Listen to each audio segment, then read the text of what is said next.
Magandang araw. So, welcome back sa aking YouTube channel. Ako nga pala si Abita, ang iyong lingkod.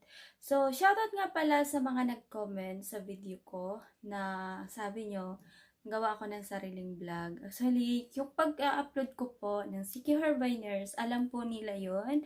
At saka, 11 months ko na po yung ginagawa. At hindi lang po ako yung gumagawa doon. Madami po kami. So, kung di mo alam, pakicheck na lang po yung videos ko. Tsaka i-check mo doon lahat. Nandun puro si Herbiners.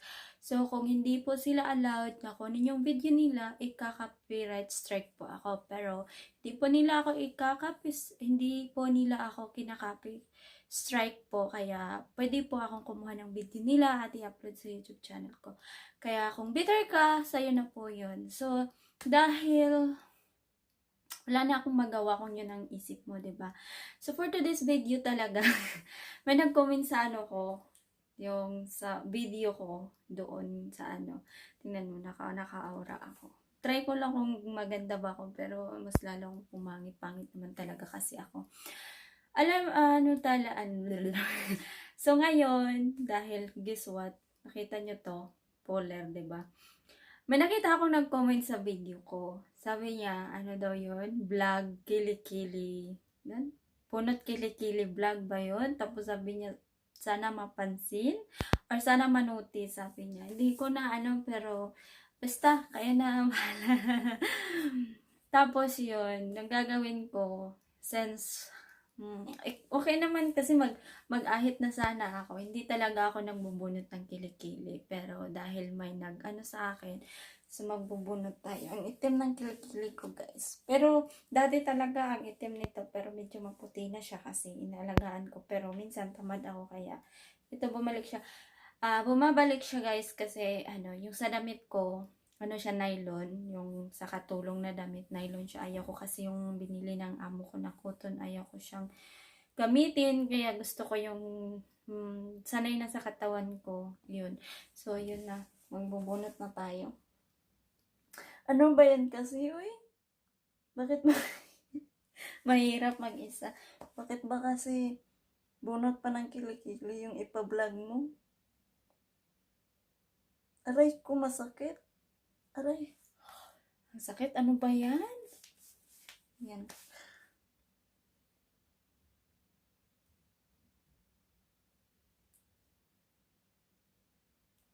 Aray.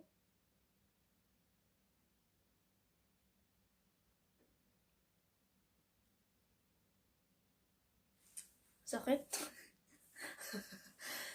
ikaw talaga ito. Kasi mahal ko yung viewers ko talaga. Kasi kung hindi dahil sa inyo, wala ako ngayon. At saka hindi ako makakaipon ng piso everyday. Kaya gagawin ko yung gusto nyo. Wag nyo lang akong pabarin dito sa harap ng camera. Ayan. Ang itim ng kilikili ko. Bahala kayo dyan. Free to judge naman eh. Aray! Sakit!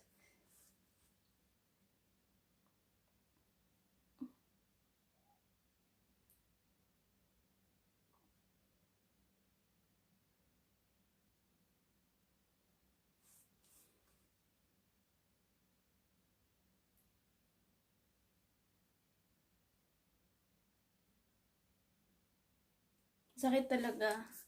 Lalo nang pilitin mo. Pag ayaw, ayaw na.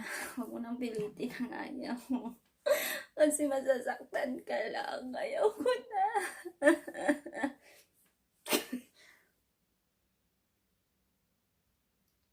Ouch!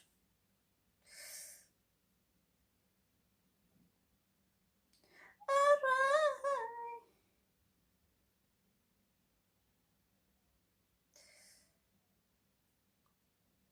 Ang sakit talaga, guys, no? Pag pinipilit mo na magstay, ano, alam mo yon. Pipilitin mo yung taong magstay. Ouch! Masakit tanggapin ang katotohanan. Bala kayo dyan. Hindi ako nahihiya sa kilikili kong maitim. Kasi, maitim naman talaga yung kilikili ko.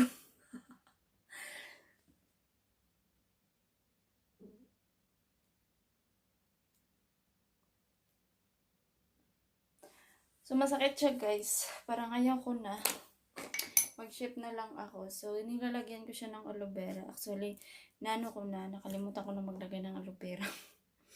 Pero naisipan ko siyang lagyan kasi pinunutan ko masakit. Tsaka bilat baho. Ayan na. Bilat baho na ba? So, lalagyan ko siya ng aloe vera.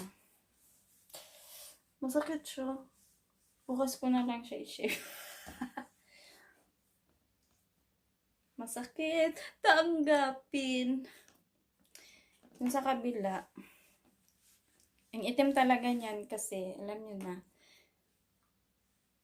Nasira kasi ito dati ng, ninanakaw ko na deodorant ng mama ko.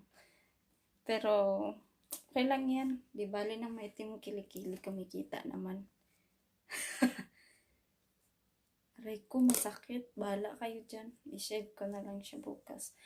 Hoy, hindi ko siya bahala ka sa buhay mo. Masakit siya. Masakit siyang tanggapin. Pero at least ginagawa ko naman. Huwag kang dyan.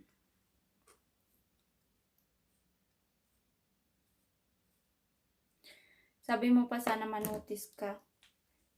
Ayan, ginawa ko ng gusto mo. Masaya ka na. Masaya ka na ba? Pinakita ko ang kilikili kong itim atay. Yung dati talaga, yung inalagaan ko pa siya, ang puti-puti niya. Pero pag magdamit na naman ako ulit na yung nylon, maitim naman siya. Pero hindi naman kasi mahalaga na maitim o maputi. Hindi na mahalaga na maputi or maitim yung kilikili mo. Alam mo yung ang mahalaga, yung makikita tayo buwan-buwan. May trabaho tayo. Kasi hindi yung kilikili natin ang nagpapakain sa atin, di ba? Kaya, ayan na. Bahala kayo dyan, i-judge mo ko sa kilikili ko.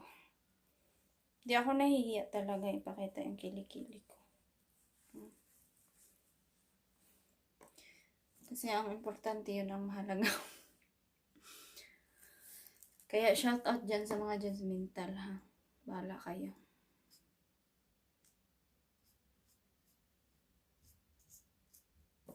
Kilikili power. Power. O, diba? Pero kung i-maintain ko talaga yung aloe vera sa kilikili, sobrang ganda niya. Pero dahil nga, minsan tamad ako, minsan pagod ako, kaya hindi ko na magawa. Pero parang feel ko ang ganda ko today. Kaya, ayan na, masaya ka na, nagawa ko ng gusto mo. Pero hindi ko siya makuha lahat kasi ang sakit. Kaya, ship ko na lang siya bukas. Kasi hindi ako sanay na ganito. Kaya, sana masaya ka na. Alam mo kung ginagawa ko yung gusto nyo dahil mahal ko kayo. Dahil kung hindi dahil sa inyo, wala ako ngayon dito sa harap nyo. Kaya ginagawa ko, hindi ko kinakahiya yung sarili ko. Dahil ako to eh. So, mahal ko kayo at dyan kayo nanonood sa akin. Kaya, thank you so much and God bless you all. Sana di kayo magsasawang suportahan ako kahit walang kwenta yung vlog ko, kahit kasi nga busy ako sa work, busy ako, alam nyo na, ang katulong, busy lagi sa trabaho. Kaya ako nag-upload ng Secure Viners, pero asahan nyo pag uwi ko, hindi lang ito yung makikita nyo at alam nyo na kung ano yun pag uwi ko sa Pinas. As for now, ito lang muna. Kaya salamat for kilikili. Thank